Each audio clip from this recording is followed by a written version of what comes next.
I was working uptown as a management accountant, and I always wanted to run a business. And at 25 I was given a sabbatical, 6 months, and over that time a lot of people kind of suggested doing the travelling and so forth, but I wanted to start up a business. So a few months before my sabbatical started, I actually bought from a sale some designer briefcases. And I thought, well, let's give eBay a go, let's see how good it is. I keep hearing about it. So it took quite a bit of time, but I eventually got them uploaded, and they sold, and they sold for a bit of a profit. So I was quite impressed with the huge audience that eBay generates. And I thought, well, if I'm interested in selling kind of stuff, surely other people are. So I looked at the market, I started composing a business plan, and that's really where Trading for You started.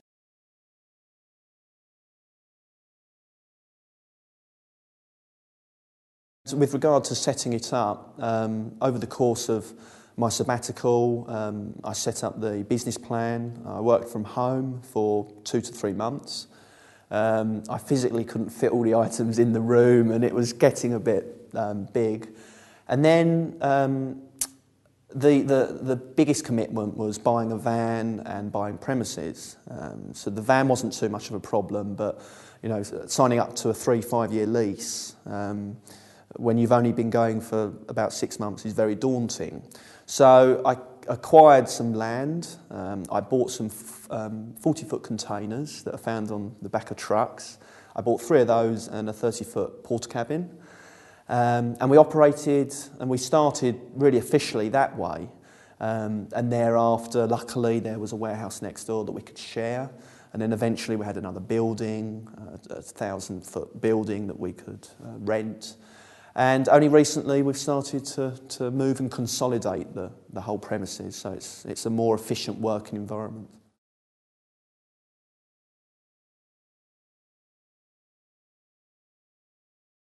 In my mind I came up with the idea, so I thought, well, are other people doing exactly what I'm doing? So I looked, and I only found 1 to 2 other potential competitors. So I thought, well, it's obviously a very new sector, it's a very new idea, so I want to be involved.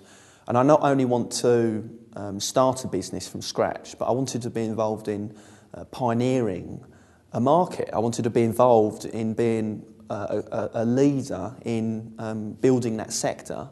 So when people think of the idea, not only our company, Trading for You, but the idea, then that they'll hopefully be inspired by us.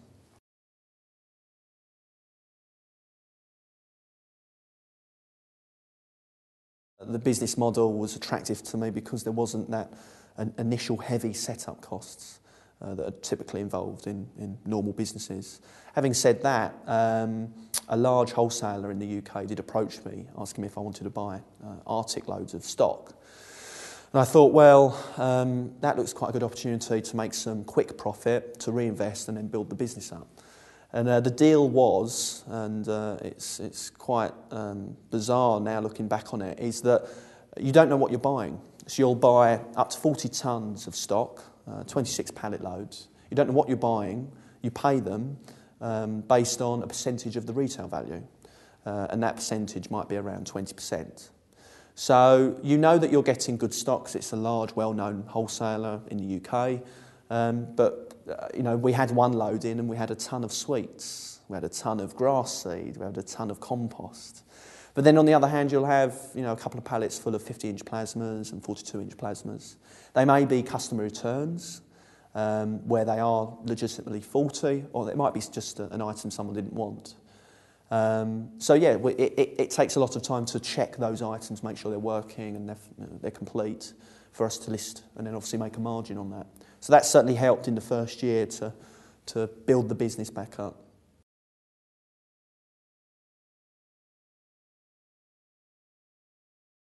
It's very hard to forecast, and all I can do is look at the previous sales and turnover and so forth, look obviously to increase that, and then put things in place to make sure that we do see that increase. Things like marketing and PR and basically getting the name out there. If you think you've got a good model, good business model, and you're passionate about it, and you see it working, but you feel that not everyone is knowing your business, I think it's time to get the word out there.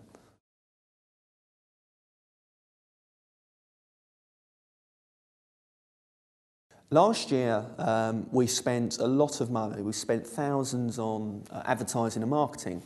To put Google AdWords aside here for a minute, the offline marketing spend that we put in simply didn't see any results.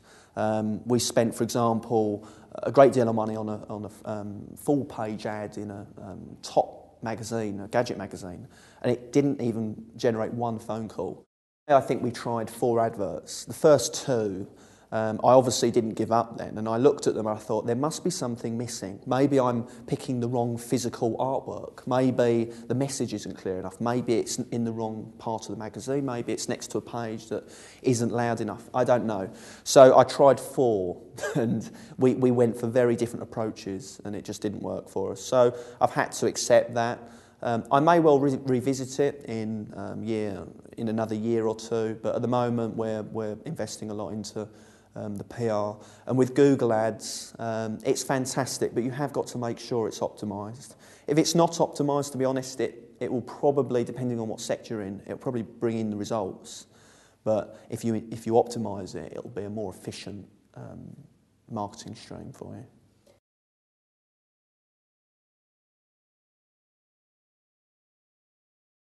I did employ a PPC company, a pay-per-click campaign company that optimises your Google AdWords, as well as a little bit of SEO.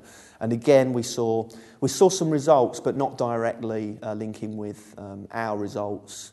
We physically saw the phones die down, so we had to pull that very quickly and optimise it ourselves. And I've learnt Google AdWords myself. I've bought the books. I've been educating myself for the past year now, so I'm starting to get an idea. I know how to build campaigns and ad groups. So I actually have achieved higher results than the company I employed, and they're apparently Google AdWords professionals accredited. So